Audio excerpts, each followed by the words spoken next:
about to digress a little. I feel like women will always have more savings than men. You reckon? In the grand scheme. Because when it comes to often dating, you're not spending money. That's OluwaJBeats.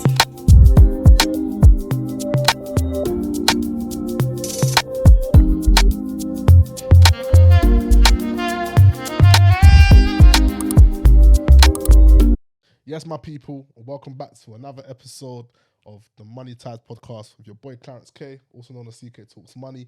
And today we are blessed to have an artist with us, a man of God. I feel like one of those pastors introducing the guest pastor. We have Faith Child, my bro. You say, my G? I appreciate you joining me, man. Thank Absolute you so much. pleasure. Man. How you Absolute been? pleasure. I've been good, bro. I've been good.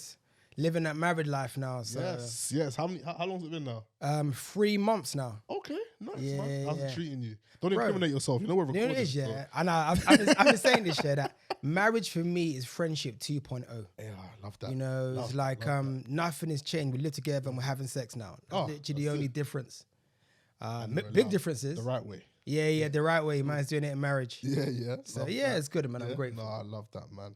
And what I want to understand is, what does a day in the life of Faith Child look like? So from when you wake up, if you were one of these TikTokers that put a camera up and you recorded your whole journey for the day, what does a day in the life of you look like? All right, so if the camera was set up, you would see me snoozing my alarm 27 times. Okay, all right, cool. There you You go. would see me snoozing my alarm 27 That's times. it.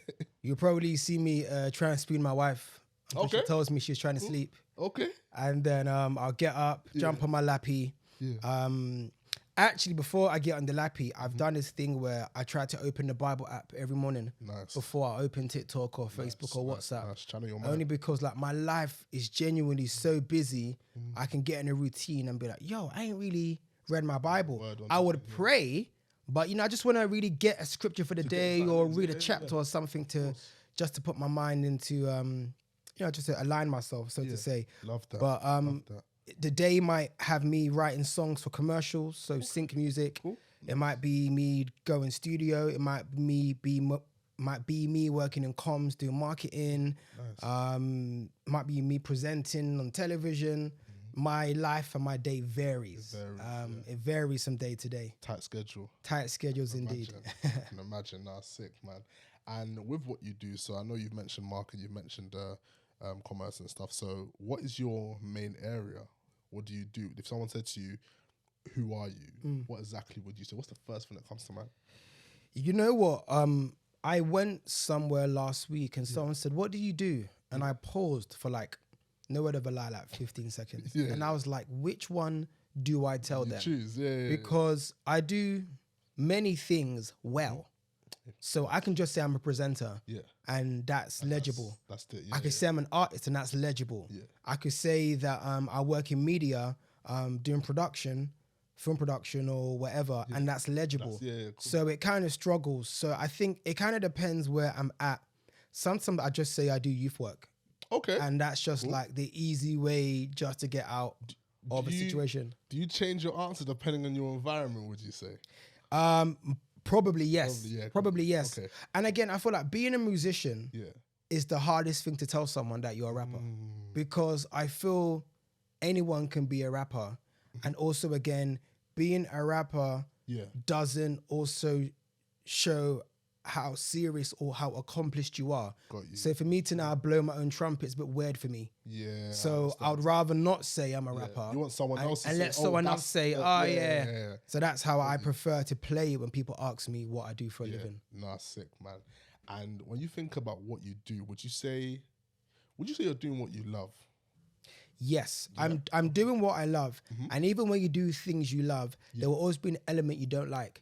So for example, I've got a friend of mine. He's an artist. He's got over 100K followers on the gram, on YouTube, millions of streams. But he hates performing. Oh, okay.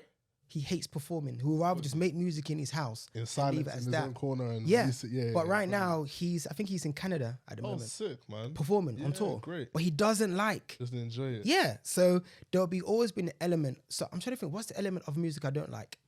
Mixing and mastering. Yeah. you record a song, and then it has to get mixed and mastered. And that's when they change the levels in the EQs. And when the bass was slapping when it was unmixed. It's not the same. It's not the same bass I hear you still. It's not the same. So now you're like, oh. So yeah, despite you love what you do, there's always been an element that you're not too fond of.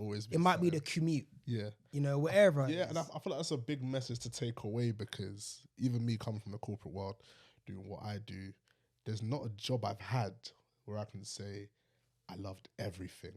Even the ones that were the most fun, I can't say, oh yeah, every single element I love. So there's always going to be something that you can say, I don't so much enjoy this, but I do it because it's part of the package. You know what I'm saying? So on the topic of talking finances, talking money, how important is money to you, would you say? On a scale of 1 to 10, say, how important is money to you? Before the pandemic, it was probably like maybe a 5. Okay. Wow, that's quite low. That's and then post-pandemic is probably significantly higher. I don't, if I say a 10, I don't know if that means I'm panicking about it. So maybe I'll say an 8 or a 7. I'm not too sure how to rank it, and I'll say why. Having multiple streams of income, I would have money deposited into my account every 5 to 7 days. Got you. Now the average person gets paid only 12 times a year, you know, which to me sounds crazy, but it's just a reality of life. Well, it is, But for me, I'd get money every 5 to 7 days. Now that might not be £2,000. That might be £50, or it might be £200, or it might be income. £1,000. You know, but it's still income, it's still something. Exactly. As opposed to having to wait until the 20-something of this month. To get money into your account. So so I say all of that. So during the pandemic or pre-pandemic, money was flowing, people weren't scared. Pandemic hit now, and then the income drastically dried up. Yeah. You know, and even coming out of, I know someone that caught COVID 2 days ago. You know, and we're two days ago. Right. And we're in 2022, 2 years on. So COVID is still affecting the finances. Some people aren't as keen to do stuff because we were just so used to being in our houses, or so used to online events, or so used to hybrid situations that people aren't as keen to financially invest into things, or the paradigm of events, etc., have shifted now. Got you. So now I'm more conscious. I never had a financial spreadsheet until COVID hit. Yeah. It's only in COVID I'm like, hold on, what are my outgoings? I never knew what my outgoings were until COVID, where I had to sit down and say, okay, so I actually need to make above XYZ for me to cover my bills and be comfortable. I've never done that in my life. Crazy. And would you say you haven't done it because you never had a reason to? Correct. Never had a reason to. Money was always flowing in. Yeah. You know, oh yeah, cool, we're getting 200 in by 4 p.m, £200 deposit will come in, or the money from this will come in. But now when things are more tighter now, and people are a bit more, you know, you now have to think, hold on, how much do I earn? Also being a married man now, of course, when you're dating a woman, or rather your partner, man, I'm listening. When you're dating, you know that, okay, I might see wifey maybe once or twice a week. We're probably eating out once or twice or whatever. But when you live with your spouse, you know, and you're going out frequently, you're frequently paying for 2. Yeah. You're not just paying a young £35 per head, whatever you're doing. That's now a young 70. Yeah, for real. Do you know what I mean? So literally your expenses and outgoings have multiplied now. And if you get a bigger house from where you were living before, whether you were living at mumsy's or you got a 1-bed, now you want to have a 2-bed or whatever it is, your rent is going up, your outgoings are going up. So now I'm in that phase of being a married man. I'm now more conscious of my income and my outcome. Yeah. And how did you prepare yourself for that phase? That married man phase? How did you get ready for that? Financially? Financially and mentally, let's say. So mentally, I was having, my wife and I were doing counseling sessions. Nice. With our relationship mentors. Great. And then we also had a therapist as well. Okay. And it was brilliant because we were able to joint therapy together. Nice. Yeah, and it's brilliant because we're able to deal with the puddle before it becomes an ocean. Right. You know, so trying to sort out the cracks before they gradually, eventually over time, become a bigger situation. Course, So that was brilliant. Also getting to understand and know my partner was definitely steps towards marriage that I prepared for it. What did I do financially to prepare? I don't really think I did anything majorly financially to prepare. Yeah. Well, my rates for what I charge went up, but I think that just comes with time. That comes with accolades, and that comes with the cost of living. You know, a lot of things go up. So I wouldn't really say it went up because I got married. Of course. But I think that's just a natural progression. The cost of things in general have gone up, so it would only make sense. Yeah. For your own squad. So cool. And when looking at finances, let's say with your partner, what sort of conversations did you have? Because I'm aware that these are two different people, two different upbringings, and maybe two different attitudes to money. Sure. So how did you guys kind of merge your minds in that sense? That's a good question. So we had a joint account, bank account. Prior to marriage? Prior to marriage. Sick. About 2 or 3 years before we got married. Oh, really? And we were just putting like £50 in there every month, just £50 in there. Damn. And then as the year goes up, as the year goes on, add another tenner, kind of thing. And then whenever we would do day trips. So we went like France for a day. Okay, cool. Literally. Eurostar. So literally we would leave London at like 7 a.m. and get the last flight or the last train back in. And what we'll do is we'll say, okay, cool. We'll do the maths. We need £800 for this trip. Got you. So in that joint account, we'll just put the 8 bills in there and just spend from there. Yeah. So that's how we were conscious of our money. Planning ahead. So now that we're married now, we still put money in there and we still spend from it whenever necessary and whatnot. But yeah, we've had a good attitude towards money. My wife has definitely had a better attitude because we have different backgrounds. Obviously, she's from the position of getting paid 12 times a month. Got you. So people like that, I believe, would be a bit more financially savvy and more conscious of how much they earn and their outgoings. As opposed to entrepreneurs and people who are self-employed who might be used to having income coming more frequently.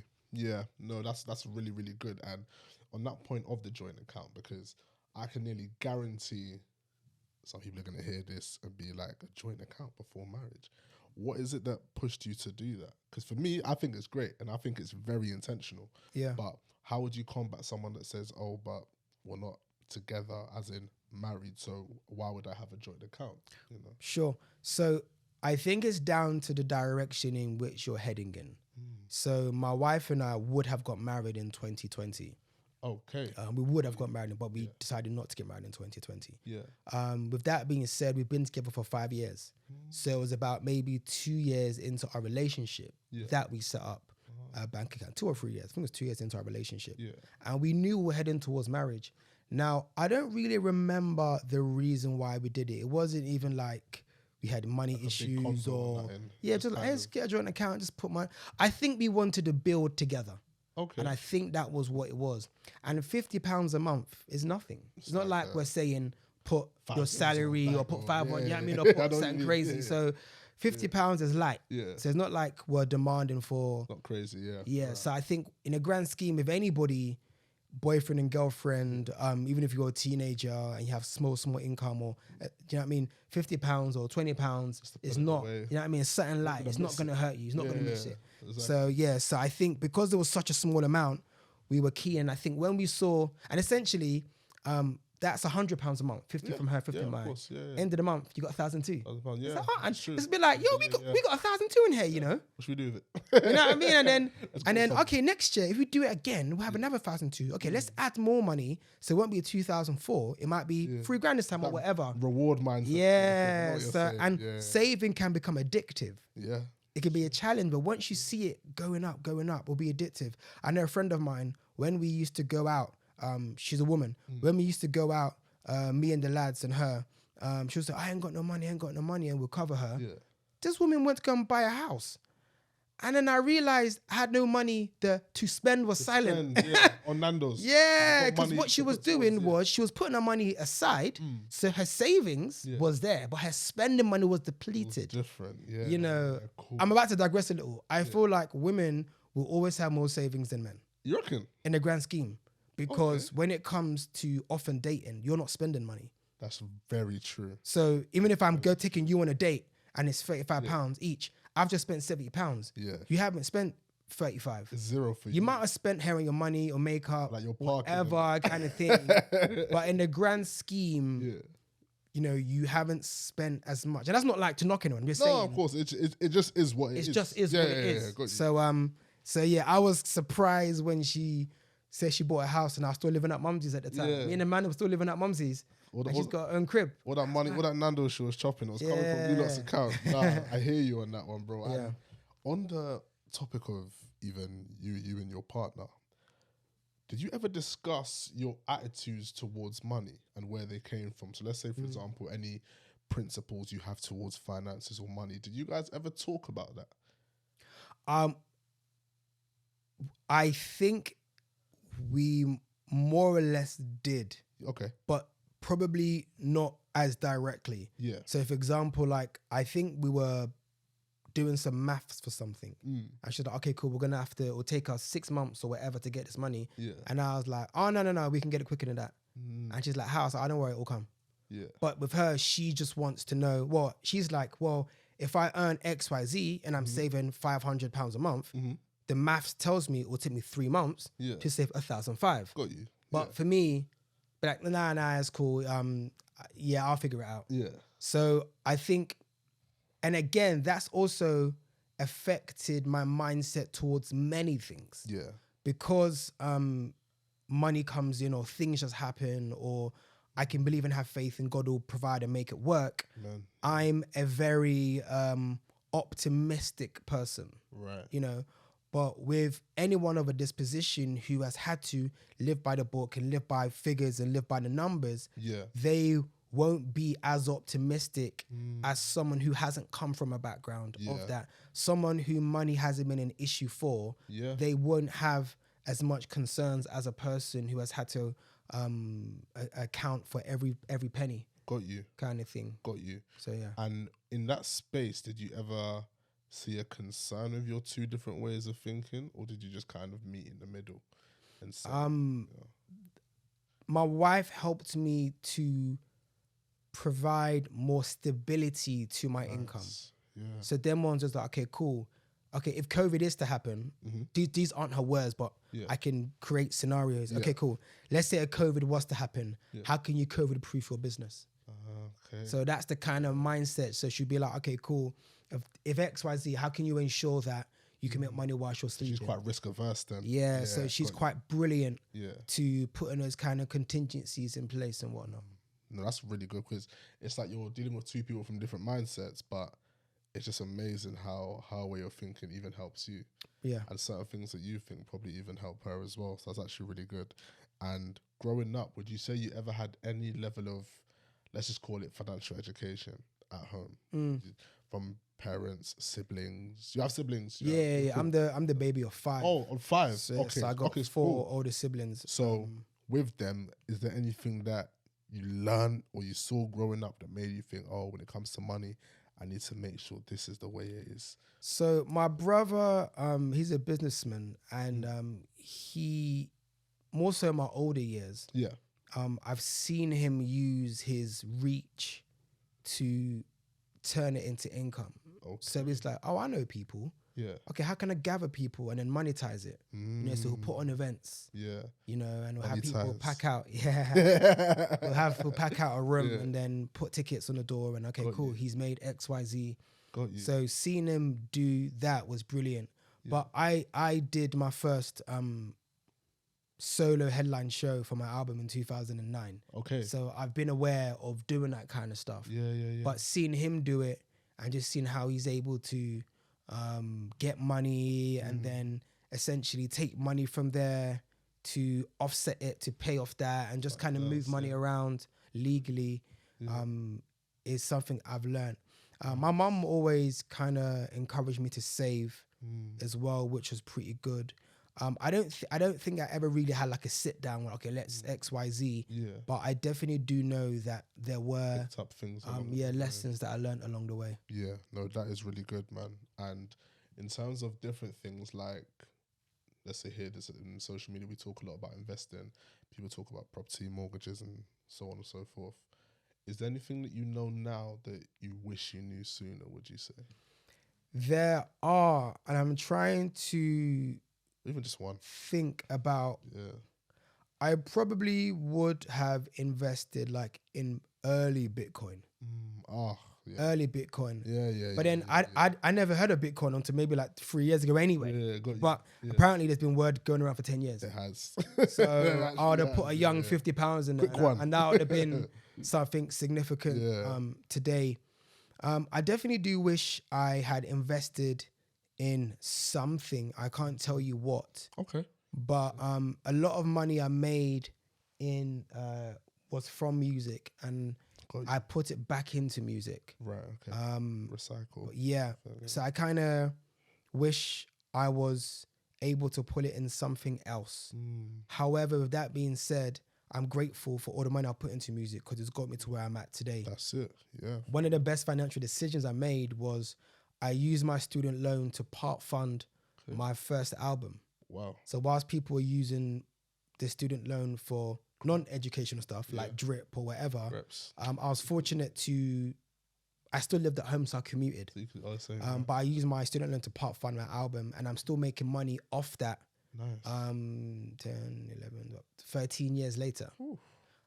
So that is a brilliant investment that I invested in myself. And what I mean, I'm still making money off that. Not just because from my career, I mean from that album.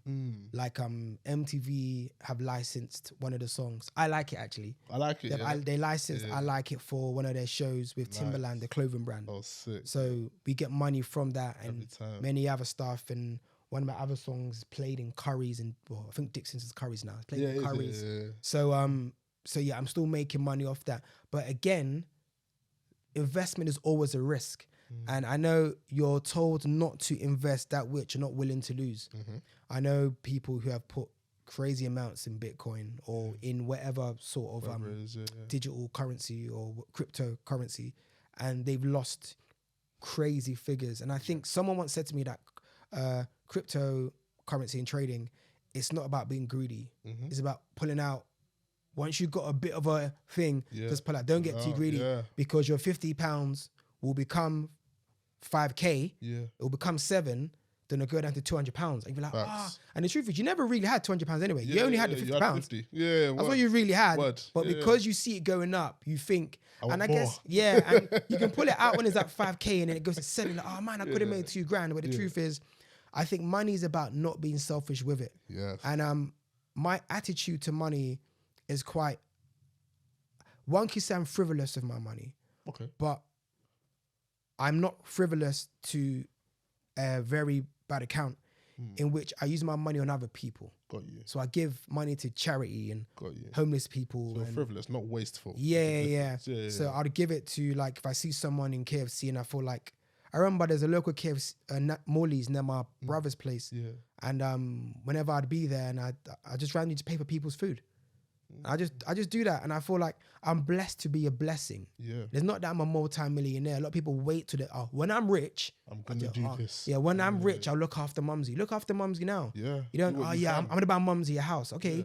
Well, if you don't live with Mumsy now, maybe cover her electricity. Or give her a little £50 or £100 or whatever your pocket can afford. Don't wait till you're a millionaire. And I think God kind of sees that and sees, okay, he's a good steward or she's a good steward of the little she has. I can entrust him or her with money, with more.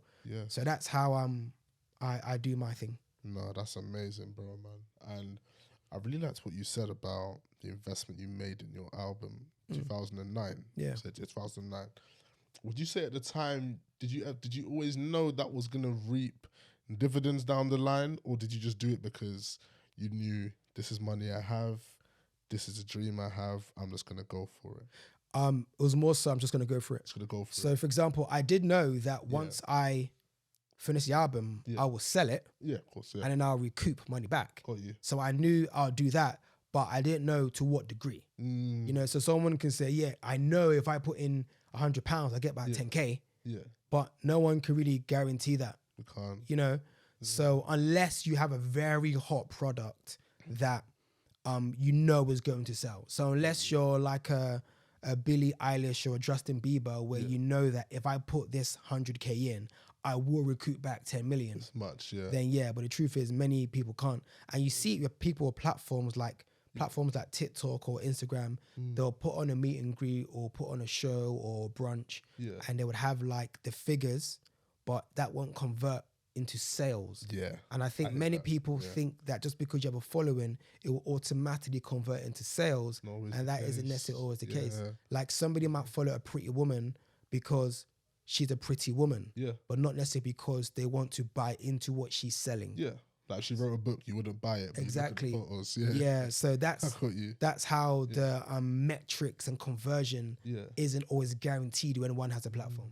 No, that's amazing. And I really like you said that because I've always, like you said, we are in a society where people see a number, let's say an Instagram following, they just assume, this person is, they've even got money or they're of a certain level, when really it's not always the case. And as an artist, so with your music, why did you decide to go down the route of Christian rap? Because I know I said earlier off the camera that I saw you perform. I wish I knew what year it was, man. When did I Like It come out? 2000. Well, I Like It came out 2008. 2008, okay. Yeah. 2008, I would have been in year 9. So, yeah, it would have been around secondary school time. Yeah. That's when I saw this man perform. And with that, there were other artists there that at the time were also doing Christian music. Yeah. Some of them aren't in the scene much anymore. And some of them have actually gone over to the other side of just doing everyday UK rap, UK hip hop. Now, what is it that gave you the drive to stick at it? Because it's paid off. Yeah. But what is it along the line? Because I'm sure you'd have had people be like, oh, bro, just come studio, jump on this track or whatever. Bro, it's funny because somebody asked me to jump on a song with them. It just around the time or recently? This was even recently. Oh, right, okay, cool. And he got caught. He's gone to prison now, for something really, really bad. I never want to say what it is. No, Something really, really, really, really bad. Yeah. And I remember, okay, I'll go back now anyway. I'll go back a bit further. An artist, I won't say his name, an artist, signed to a major label, had all the money. Got you. We met up and he's like, yo, will you Christian man do a song with me? Yeah. I said, some would, some wouldn't. You Christian, but I man. said, but I said to him, like, if you and I are gonna do a song, it can't be about popping bottles because that's not of the lifestyle I live. Brand, and he was like, no, like what, like you set the theme and I'll jump on. And I was like, I was sick. Okay. And he was very open about that, and I'm willing. Yeah. And I think some Christians would be like, don't do it, mix it ever. Secular but music that for that. speaks, but that speaks more volumes though. Yes. Because he's willing to succumb and respect my way of life to work with me rather than the other way around. Yeah. Well, and even if I was to jump on a song with a popping rapper now, someone, I don't know, someone, let's say, someone in America. Yeah. Let me not mention someone in the UK. Someone in America like The Baby or one of those guys who aren't as morally sound. When I'm on that song, I will still be rapping with morals. Yeah, got you. So it's not like I'm going to change up my flow. And I think that would speak more. Because I'll be like, yo, what's this guy rapping about? Who's this guy? Oh, snap, this is a bit different. And again, people like that know not to put me on a twerking song because they know that. Yeah, of course. Why would they call me for that? Of course. What you're saying isn't going to match up with the scene they're trying to set. So going back to the original question, why did I stay on this? 2 reasons. One, Christian music is about lifestyle. Yeah. So because I still live out the Christian faith, it's going to be in my music, and my music isn't always, or isn't rather, you're dying, you're going to go to hell. It's more so a Christian perspective and a Christian outlook on everyday situations. Got you, so songs about my wife, or songs about love rather, it'll be about loving your woman, being faithful, etc. So that's one reason. The second reason why I stuck at it, because the truth is, it has paid financially. So if it's very unlikely you will see an artist who is financially flourishing in a field go left. Yeah. That's why you might see rappers like T.I. or Snoop Dogg rapping about women and fast women when they're happily married. Yeah, it's true. It's like, big man, you're married to Tiny. Yeah, with kids. Yeah, like we're rapping about. Yeah, and it's because it makes financial sense for them to continue doing that. That's true. So for me on this side, it made financial sense for me to continue doing that because it's paying me. Got you. So those are two of the reasons why I stuck at it. No, that's amazing, man. And what you said is so true because it's like people talk a lot about artists rapping about stuff they don't live out. And you put it quite well to say that Christian music or Christian rap is a lifestyle.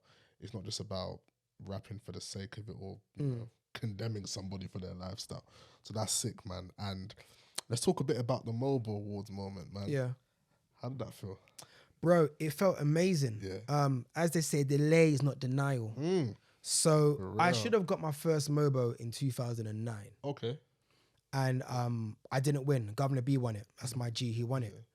And I was like, raw, okay, cool, fine. Yeah. And then in it was 2010. Yeah. My album came out in 2009, December. So it would have been the year 2010 rather. Yeah. So 2011, 12, 13 wasn't nominated, which is fine. 14 wasn't nominated. Then my next album came out, 2015. I got nominated that year and I won it. Got you. And it just felt so good, you know, to be awarded and appreciated in that arena, in that remit. Yeah. In the UK, in the majorly the urban/black community, that is one of the highest awards you could ever win. Yeah. You know, in the music sense, you know, you've got the Brits and I think the Novellas, and a couple others. But you know, everyone knows the MOBOs are up there. Of course, yeah. So to get that was brilliant. To win that rather was amazing. And it felt so good. And I know some people might say, "Oh, Christians on awards, how does that work?" Bro, let me tell you this. There is no industry you're going to work in that you don't want to be appreciated. Of course, regardless. You know, whether it's Christian or not. Someone can say, yeah, I just do it for God. Yeah, you do. But when you write, let's say worship leaders, I'll say worship songs because worship songs are congregational music. Of course, yeah. Rap songs aren't. Christian rap songs aren't, but worship songs are. Nobody writes a worship song really to just be sung in their church.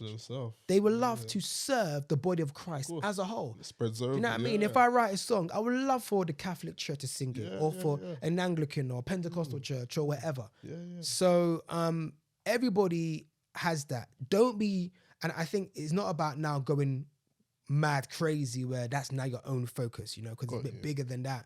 But I think we have to allow us to be honest and be like, yo, at the end of the day, this guy's human or this woman is human, and allow them to be appreciated for their gift. Of course. But at the same time, again, even if you're not a musician, even in whatever field, don't allow your validation to come from men's appraisal. Right. You know, so don't do that. And also with that being said, don't stay in a place where you're not appreciated either. Facts. So I appreciate that, man. And you made a very good point there, which stems on to another question I was going to ask. As a Christian artist, I'm sure I can nearly guarantee you've been asked to perform somewhere and someone has been surprised by if you charge for it. Yeah. There's probably this misconception that, oh, but you're doing God's work. Like, why are you asking for money for it? You know what I mean? How have you handled those situations in the past? That's why you have an agent. Because you're not the bad guy, he's the bad guy. I like that. So there's been instances where someone has emailed and said, yo, we'd love for you to perform. Okay, cool, this is the fee. We can't afford that. And then when that happens, my agent would be like, this is what's going on. Do you want to do it? And I'll be like, let me know about the event. Tell me what it's about. And I'll be like, yeah, I'll do it. So there's been moments where I've done events for free. Yeah. I've done events for dirt cheap, or I've done an event where I'm in the red. Well, figuratively, where I'm out of pocket just to do that. Just to serve, Just to serve them. And I think it's down to the heart. There's people where like, I remember someone emailed and they said, I wanted to book me, whatever. I'm like, okay, this is the feeling like, oh no, it's for evangelism. He has to come and do it for free. It's for the souls. And their attitude was very like, I owe them kind of thing, like they have a right to me. And it's a bit like entitlement. in the most like polite way, you can bang out the Spotify.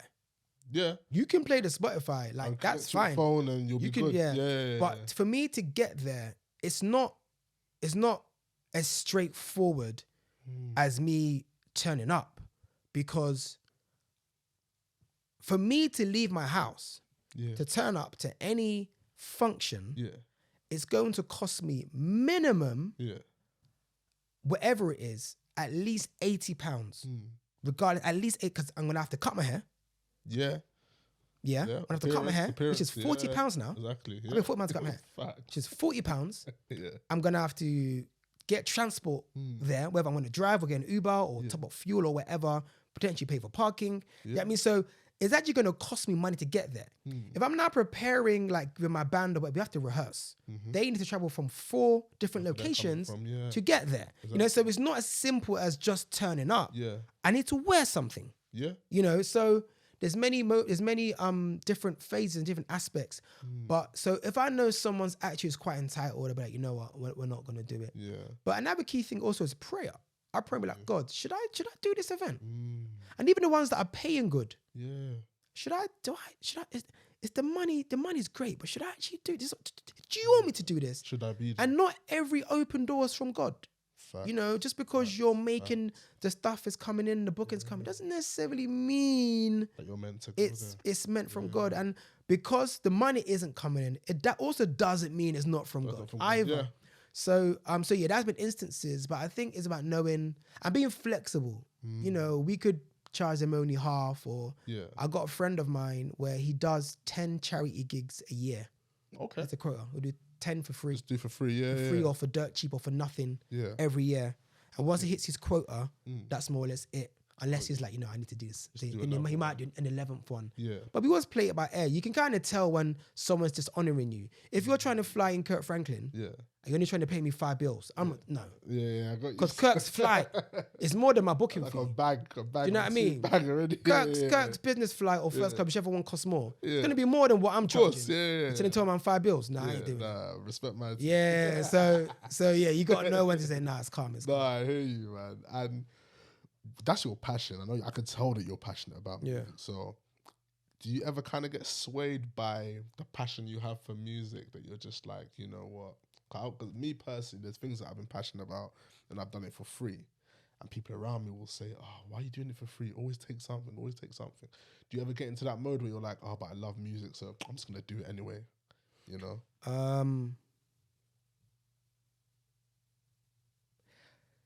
The only way that's possible is down to the heart of the event.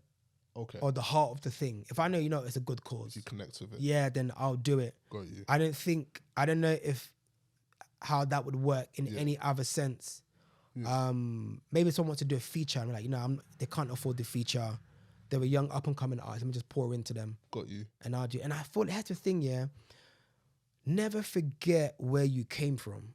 You know, I remember when I was 20, a man said to me, oh, your album launch is coming up. Oh, how can I support? And I jokingly said, financially? He's like, yeah, man, send me your details. And I didn't send him because I was joking and I thought he was joking. Yeah. Then he texted me at 4 a.m. because he was flying out. Yeah. Said, yo, I'm in the airport. Can you send me your bank details? And he sent me £400. Whoa. And my album hadn't come out then. Yeah. I only had one single under my belt. And obviously Bibles was out by then. So people knew me. But as a solo artist, I only had one reputable song under my belt. And he gave me £400. £400 in 2009, it's a lot of money. It's and it's not like he saw me today and he's like, yeah, I know he will do well with the money. He invested in me. And for me, it's like, yo, I need to be able to give someone £400, if not financially, then in another way that equates to that gift kind of thing. So yeah, I totally believe in being able to sacrifice. And also, again, a lot of things about relationship and knowing how to barter. It's not always about getting paid. Sometimes the biggest currency is friendship. Definitely. You know, so yeah. That's fact. No, that's amazing, man. And when it does come to passion and money, I ask this question to everyone that comes on. Imagine what you made last year, whatever that number is, put it in your mind, times it by 3. Yeah. Would you do something that you don't love, that you don't like, that doesn't give you the joy that what you do now gives you for that amount? As a married man and as a businessman, yes. Okay. I would do it, and here's why. I would do it and I'll keep my outgoings low. Got you. People have this thing here, when they make more money, they increase their outgoings. No. Yeah. With my outgoings now, if I make triple the amount I'm making now, I would do it, but with a goal knowing that I'm doing it for a year or 2 years, so I can make wifey comfortable and then save, then invest with that money. Yeah. So that I can do that. As a human, you have to do things you don't want to do in order to do the things that you do want to do. You know, so whether that is working nights at Tesco or on Amazon, so you can earn an extra £500, so you can save up to get the extra money to save for your mortgage. So after 2 years, you can stop working nights. You've done something you don't want to do to now have the deposit for the house or for whatever it is. So yeah, I would definitely do that. I think that's the financial thing to do. And every single entrepreneur or businessman or whatever we look at, they've had to do something they don't like at some point, unless you've got like a big investment from a rich parent or whatever. People say Amazon started in a garage. Plus Jeff Bezos' parents giving him, I think, like $1 million or like 100K or something, a dumb amount. He didn't just start in a garage. He didn't start in a garage with student loan. He started in a garage with cash dollar. So, you know what I mean? You got the same 24 hours as Beyonce. You ain't got the same capital as Beyonce. True. There's a big difference there. Yeah, you have to free the realness on that one. Yeah, honestly. Another thing, I wasn't. This was not even part of the questions, but I want you to leave 2 tips on a certain area for everyone watching, and I just feel led to talk about being a provider. You know, making that step as a man, being married, now saying, right, my sole, well, not your sole purpose in your whole life, but one of your sole purposes is to provide as a man at home. What advice would you give to a young man that's about to get married? And I know there's some of my brethren that are getting married, and I'm looking at you look through the lens right now. What advice would you give? I would say to the men, do not define your manhood on your provision. Nice. Now, society has made us believe that our worth is deemed on our ability to provide or how much money we make. But find you a woman who sees you for you.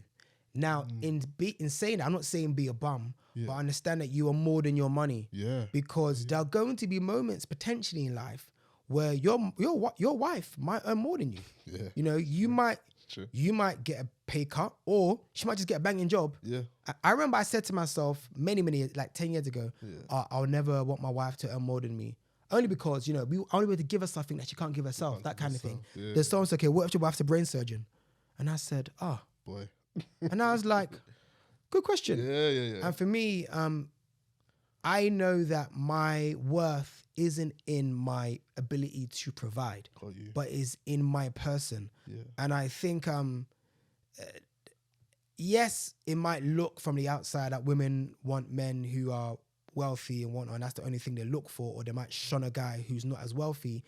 But I'm sure a sane woman, or mature woman rather, would prefer a man that treats her more rather than a man who is wealthy.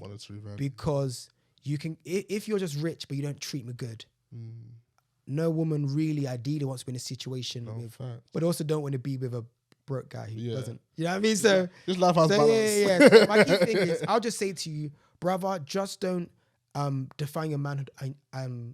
Don't define your manhood on your ability to provide, because that will get you down. And this isn't money related, but be in the council of good men. Yeah. Good men. I saw something on TikTok the other day, or it went around on Twitter, something about friends, and if you ain't got money, don't come out. Something like that. And I was like, and then someone stitched it saying, nah, bro, don't say that. We don't do them things around here. Yeah. Bro, I love my friendship group. Yeah. Bro, if I've got money, you've got money. Got money. We went out the other day, and one of us didn't have peas, one of us didn't have peas. We were like, so pull up, man. Pull up, man. By the time we split your own, it won't even be the different. And what we did is, one of us, we did 2 activities that day. Yeah. One of us paid for all of that, and the other one paid for everything else. Yeah. And it's not that only one person didn't have money. There was like 6 of us. Yeah. But one person paid for all 6 for one activity. Another person paid for all 6. And my thing is, I love my guys. Balances out. You pulling up. I'm not gonna lie, money's tight. I didn't ask you if you had money, bro. You pulling up? You coming? You know what I mean? Yeah, I'm there, and I love that. With my that's guys, lit. if That's we ain't got tight. money, nah, bro, you've got money. You're coming, Even with yeah. my wife, do you know what I mean? She might see that bare money coming out of my account or say I bought bare things. Yeah. She took me out for a date the other day, two Sundays ago. Big man, I ordered the menu, bro. I'm like, yeah, this is for the man them. I ordered the menu. I'm having Sunday eating. Let me have this. Let me have that. How'd you pronounce that? Yeah, let me get 4 of them. You know what I mean? But wife looked after me, and I think it's good as well dating a woman with money as well. Because also you kind of know that she's not really there for your money when she has her own money. Yes. And that's not why I'm with her. I'm just saying it's just something I've realized or something I've come across. So yeah, man, just never categorize yourself by money and always think of how you can level up. And again, in general, don't ever feel like you have to stunt. Like you don't have to drive the bad boy car. Or even if you do want the bad boy car, it's just so you can flex. And I'm not saying we can't have nice things. Of course. But it's like, why do you want that? Or why do you want to stunt? Why do you want to flex? I would rather people not know I have money. Got you. And then I'm living life. Yeah. Do you know what I mean? I'm living life off the gram. I'm living life offline. As opposed to me flex on the gram. It's and less stressful either way. Yeah, bro. You know? Way less stressful. Yeah. No, that's amazing, my guy. I appreciate you, man. Absolute Thank pleasure. you so much. Like you dropped a gem, even for me. You dropped gems for me today. Where can we find you? I know where to find you, but where can they find you? Well, first you got to follow the money man himself. Hey, come on, man. You gotta follow the podcast himself. That's it, man. And then on the gram at Faithchild, Twitter, Faithchild Music, and Faithchild and probably most and every other platform. And you've got a website as well. Yes, faithchildmusic.com. Cool. I believe in having websites because when people want to find out something about you, they need to have at least one central place. Like I have a Wikipedia, but if you don't have a Wikipedia, how are they going to know your story or your journey? So, anyone that's listening, whatever you do, even if it's just a holding page with a little bio and your other social links, just have that. Just have that so people can find you in one remote place. Nice. Love for that, bro. My brother. I appreciate you, man. My peoples, love for listening in. You've been locked into another episode of the Money Ties podcast. Your boy Clarence K, CK Talks Money, and the man Faithchild himself. Peace out. Love for listening. Watch out for the next one. Peace.